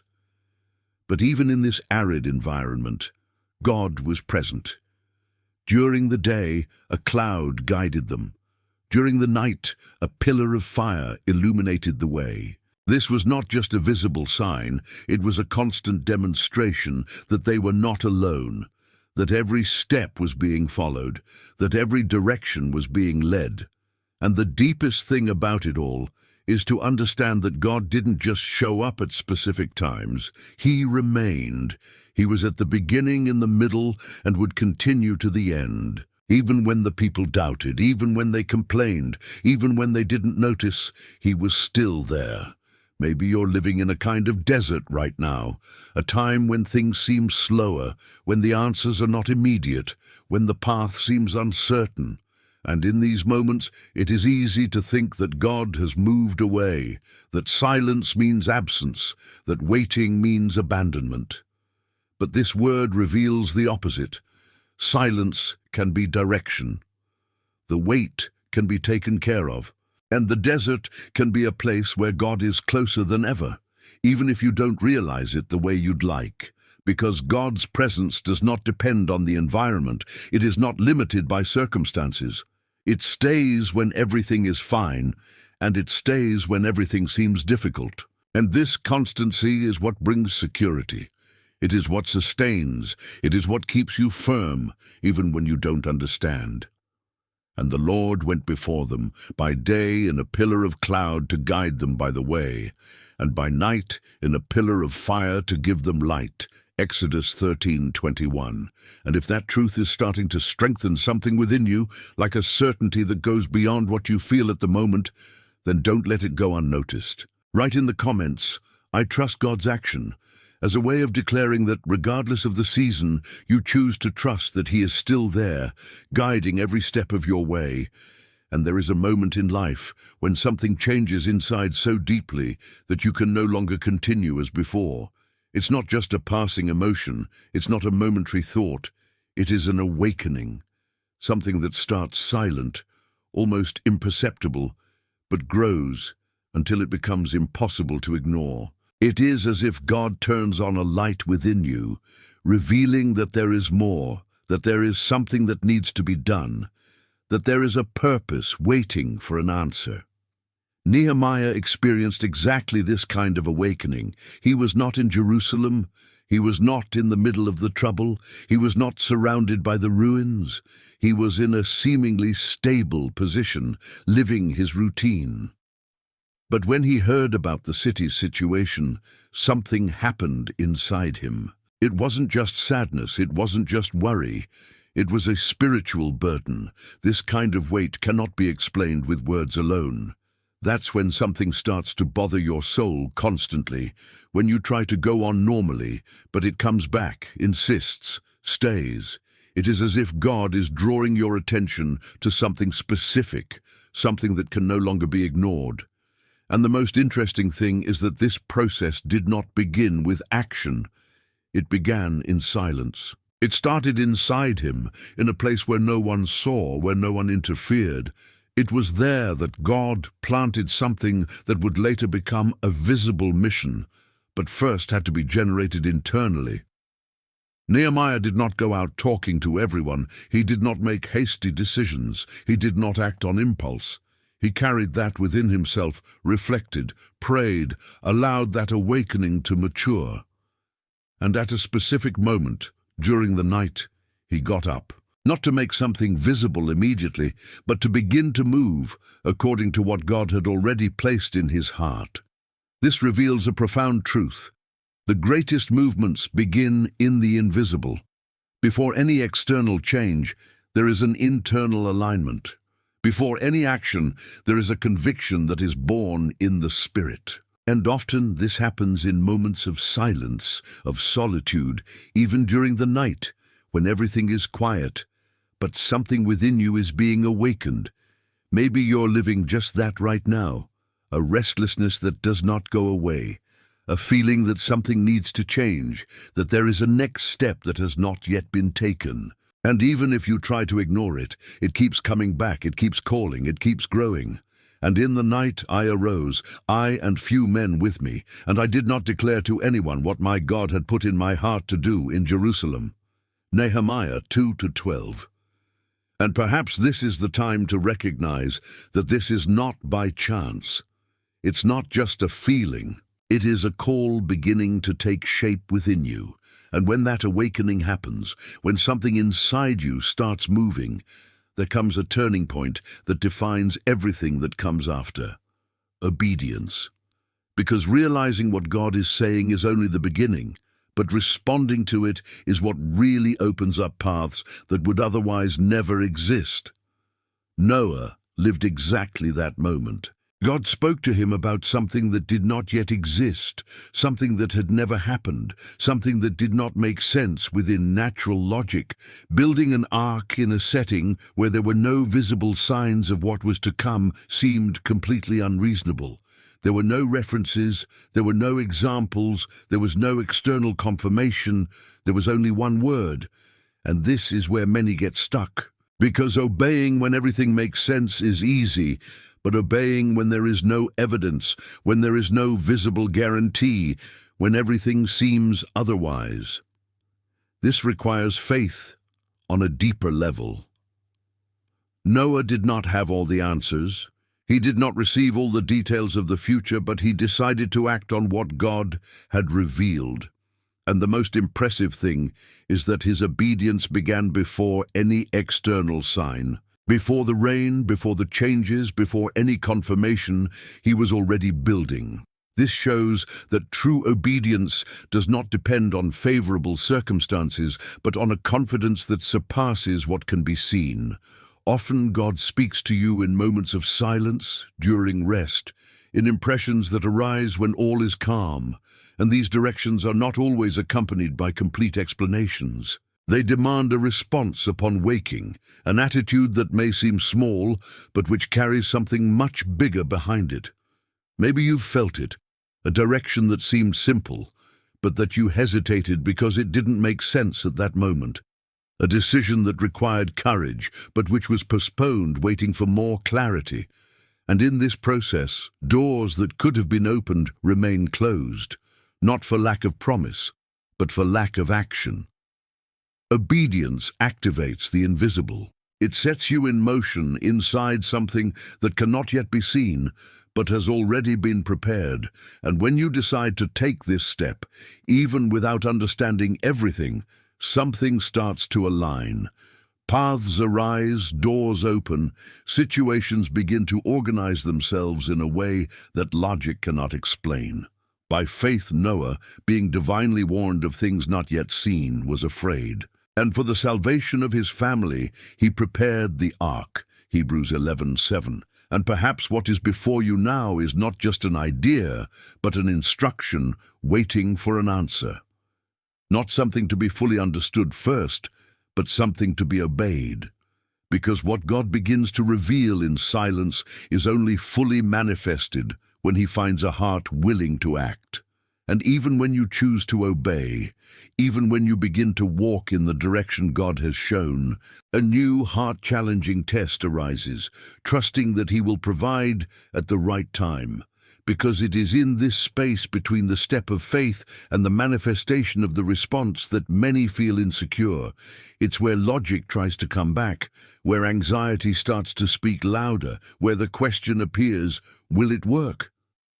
The people of Israel lived exactly this kind of process in the desert. They had left a place of slavery. They were walking towards the promise. But in the middle of the way, they came across a reality that seemed contradictory.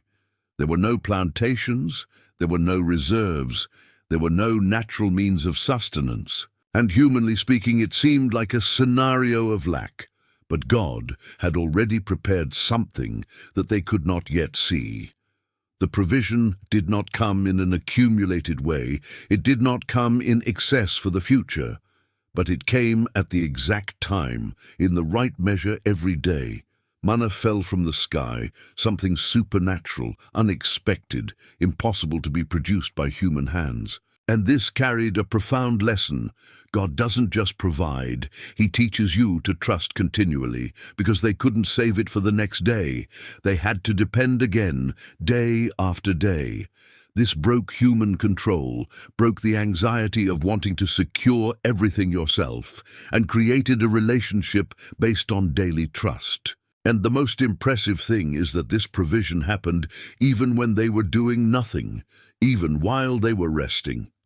This completely changes the way you see your own life, because many times you try to solve everything, try to anticipate answers, try to control what hasn't arrived yet. But God is already at work.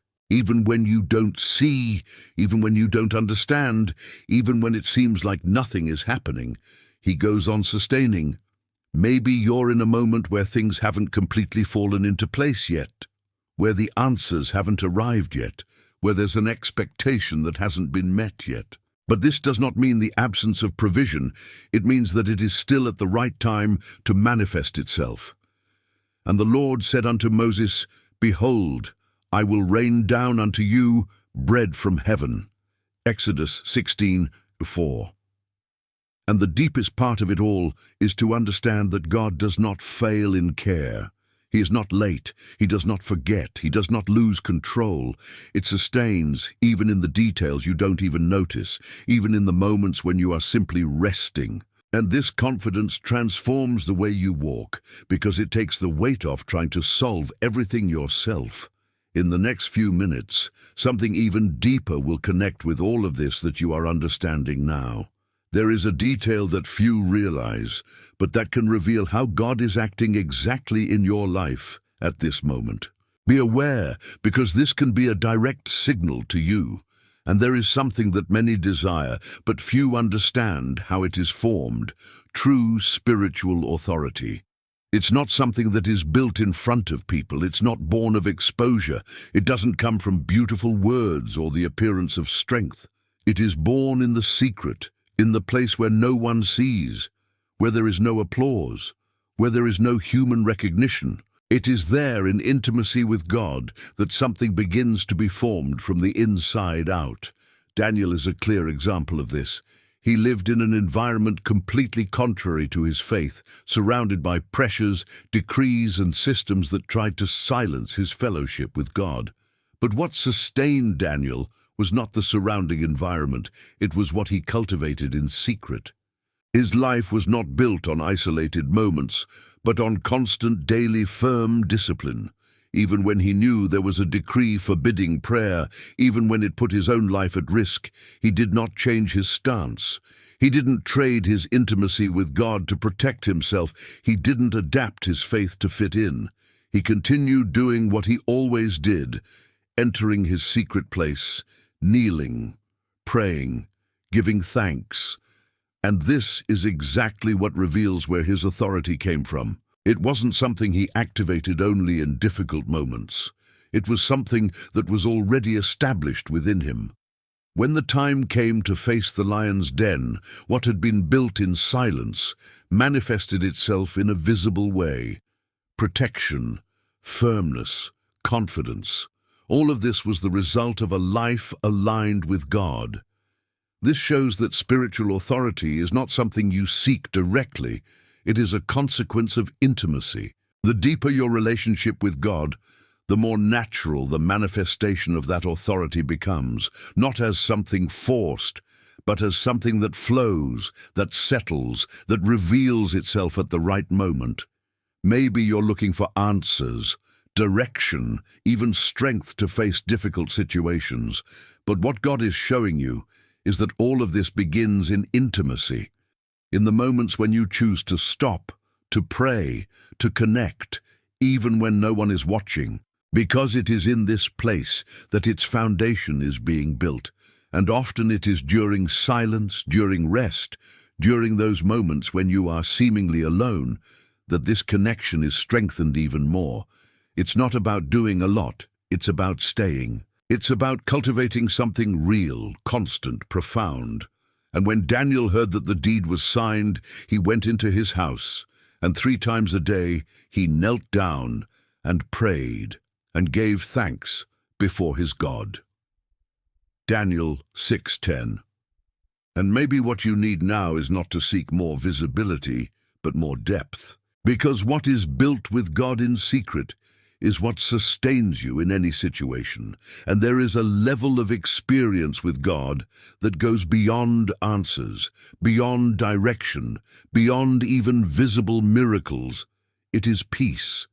But not just any peace, not the one that depends on everything being fine, everything being resolved, everything being under control. It is a peace that remains even when nothing seems to be in place, a peace that cannot be explained by logic, but that can be felt in a real way. Jesus revealed this in a way that completely defies the human way of thinking. He was in a boat, along with his disciples, and a storm began. The strong wind, the rough waves, the real risk of sinking, everything indicated danger. Everything pointed to despair. And the disciples reacted just as anyone would at that moment, with fear, with anxiety, with the feeling that they were losing control. But there was a detail that changed everything. Jesus was asleep. In the midst of chaos, in the midst of instability, in the midst of a situation that seemed out of control, he was at peace. This does not mean that he was ignorant of what was happening, but it does reveal that the peace he carried was not affected by external circumstances. It was something that came from within, something that was connected to the certainty of God's presence and control. And this directly confronts how you often react to life situations.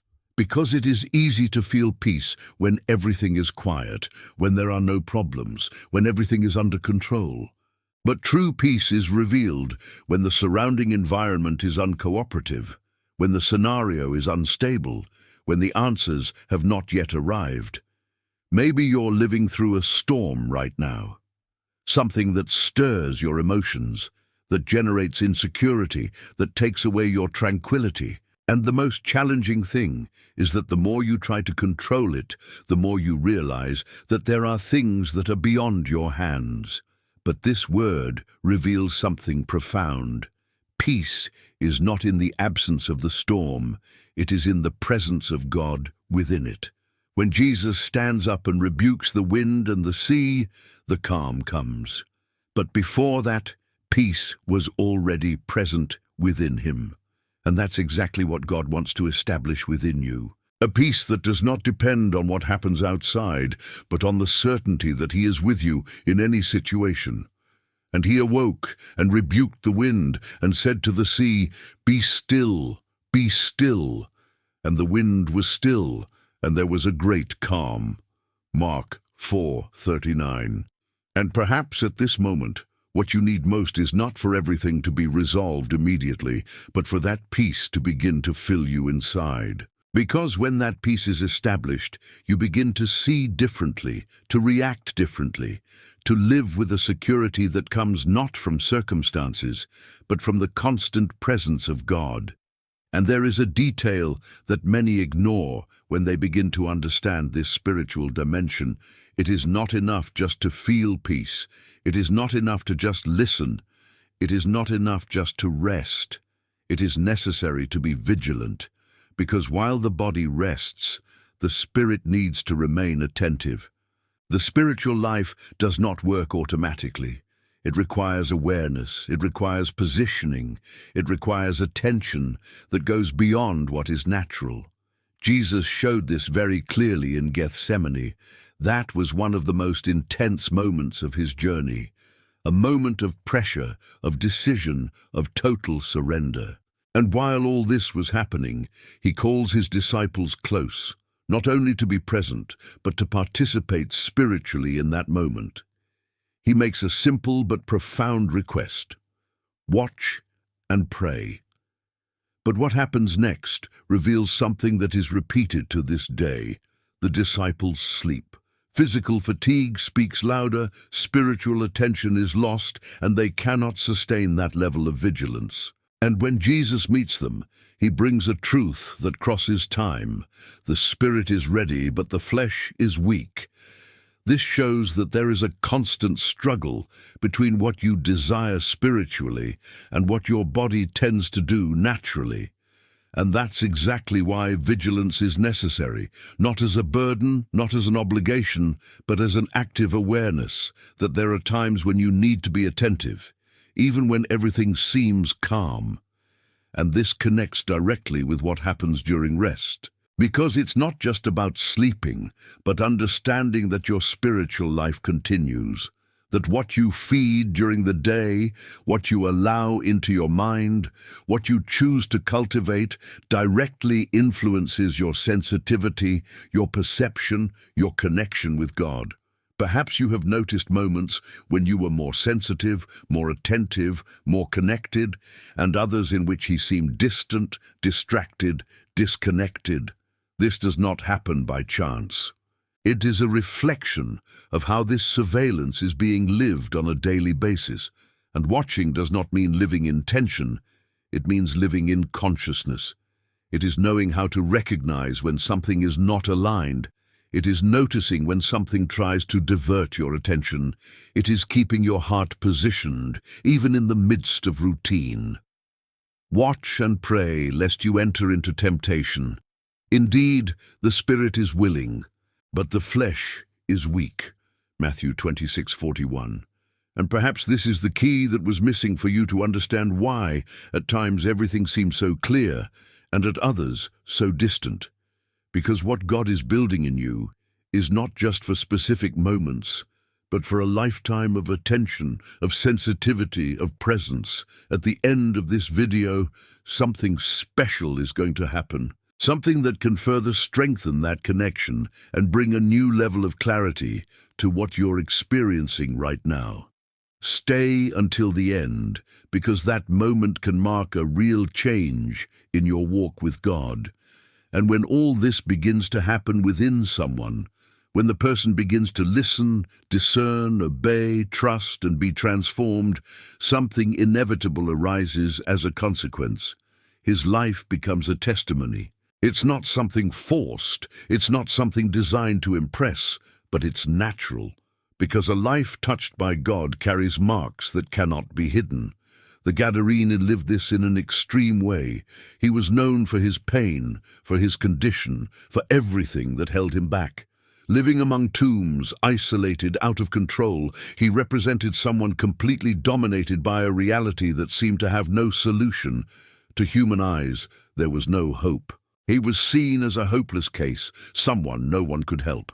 But everything changed in a single meeting. When Jesus arrives, something happens that completely breaks that reality. That which imprisoned that man loses strength. That which dominated him is expelled. And for the first time in a long time, he experiences freedom. It was not a slow process. It was a real, profound, visible transformation. And the most impressive thing is what comes after. That man, now restored, wants to follow Jesus, wants to stay close, wants to continue in that environment where he found life. But Jesus' answer reveals something powerful. He tells him to come back, to return home to his own, to the place where he came from, and tell. This shows that the encounter with God never ends with you alone. It starts with you, but it doesn't stop at you. It overflows. He reaches out to other people through his story, through what God has done in his life. because the strongest testimony is not the perfect speech, it is the visible transformation. It's someone who was one way and now is another. It's someone who has experienced something real and carries it authentically, and this impacts more than any well-constructed word. You may not yet fully realize it, but what God is doing in you is not just for your own growth. There is someone who will be reached by your story, someone who will find hope in seeing what God has done in your life.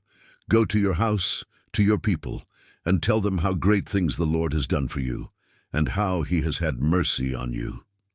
Mark 5:19.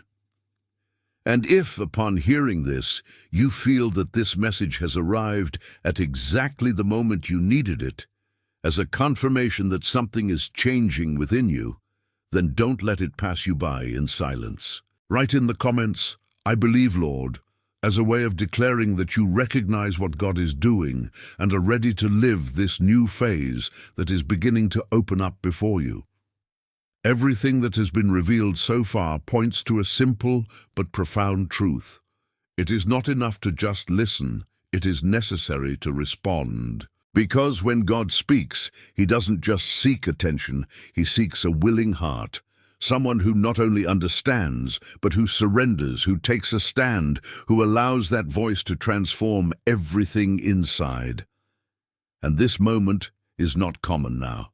There is something being aligned, something being prepared within you, as if each word is making room for a deeper connection. What once seemed distant begins to become accessible, and silence, which once seemed empty, now reveals itself as a place of encounter. God's word clearly confirms this. Then you will call upon me, and go, and pray to me, and I will hear you. Jeremiah 29:12. That means you're not talking to yourself. There is a God who listens, who responds, who is present when you decide to approach with sincerity. It doesn't matter how you got here. It doesn't matter what you're carrying. What matters is that there is now a real opportunity to open your heart and connect with Him.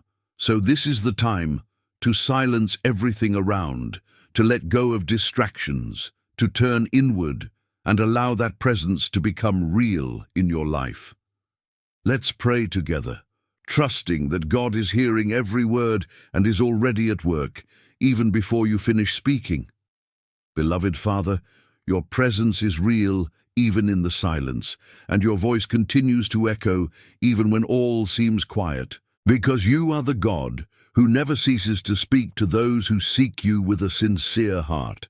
At this moment, I place myself before you with reverence, recognizing that each word released so far has been an invitation to draw closer, to listen more sensitively, and to live more deeply what the Lord desires. Lord, I thank you for every teaching revealed, for every truth that touched the heart, for every direction that was sown in the Spirit. Thank you that the Lord is not silent, does not distance Himself, does not abandon, but continues to speak, guide, and transform. Thank you that even in the moments when I don't realize it, the Lord is at work, aligning paths and preparing something greater than I can imagine. I ask you now, Lord, to give me the strength to live all that I have heard, to grant me wisdom to discern your voice and the courage to obey, even when I do not fully understand. Strengthen my faith, adjust my heart, remove every doubt that tries to lead me away from what the Lord has already declared. May I not only be someone who listens, but someone who responds, who takes a stand, and who lives according to your will. Father, visit every area of my life now. Where there is pain, it brings healing. Where there is confusion, it establishes clarity. Where there is fear, it releases peace. Where there is shortage, it manifests provision. I also present to you those who need a touch from you at this time. Families who need restoration, lives who need direction, hearts that are weary and need to be renewed by your presence. In this instant, in silence, I surrender to you all that is within me. Worries that I carry, dreams that have not yet been fulfilled, battles that I am facing. I lay everything before you, trusting that you are listening and are already at work. Lord, I completely surrender my life into your hands. I surrender my paths, my decisions, my future.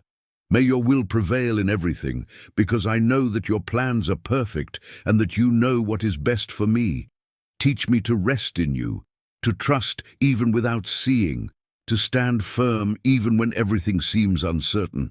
Search me, O God, and know my heart. Test me and know my thoughts. Psalms 139:23. And I declare in faith that your peace now invades my interior, that your presence envelops me, and that nothing can separate me from your care. I remain confident, knowing that the Lord is with me at all times. In Jesus' name, amen. If that prayer has found your heart, write amen and present your request as well, because God continues to listen to and respond to those who trust in him. After all that has been revealed, one truth becomes impossible to ignore. God has never stopped speaking, only many have failed to notice. While you sleep, while your mind rests, while the world is silent, there is a voice that continues to be active, leading, healing, alerting, and preparing paths that your eyes cannot yet see. This message is for you, because God chose you to hear this today, not by chance, but because there is something he wants to align within your life. Each teaching you have received here is not just theory, it is an invitation to live differently, with more sensitivity, more faith, and more awareness of the divine presence in every detail. Now the question that remains is simple but profound. Are you willing to really listen and obey what God has spoken to your heart, even in the quietest moments? And first of all, I want to tell you something very sincerely. It is a joy to know that you are here, being part of this journey. You're not alone, and every person who gets here carries a story that matters. Therefore, I want to invite you to take a simple but meaningful step. If this message spoke to you, leave your like, subscribe to the channel, and activate the bell to continue receiving these words that strengthen faith. And I also want to get to know you better, so right here in the comments of where you are watching, and if you feel in your heart, share a little of what you are experiencing. Let's form a chain of faith together, where people pray for each other and witness God's action. And it doesn't end here, because what you saw today is just a part of something much bigger. In the next video, you will understand even more deeply how to live connected with this voice of God in everyday life, and how to recognize signs that go unnoticed by most people. There is a next step waiting for you, something that can further transform your spiritual journey, and all of this is right there, ready to continue this journey. Allow God to continue speaking to your heart. Take the next step on this journey by watching the next video that will appear here on the screen. In it, we will continue to learn how to live in God's presence and experience the fullness of his plans. Don't stop here, because God still has much more to speak to you. Always remember, God is greater, and his presence is our strength. Trust him, and he will do infinitely more than you can imagine. May God bless your life, and see you in the next video.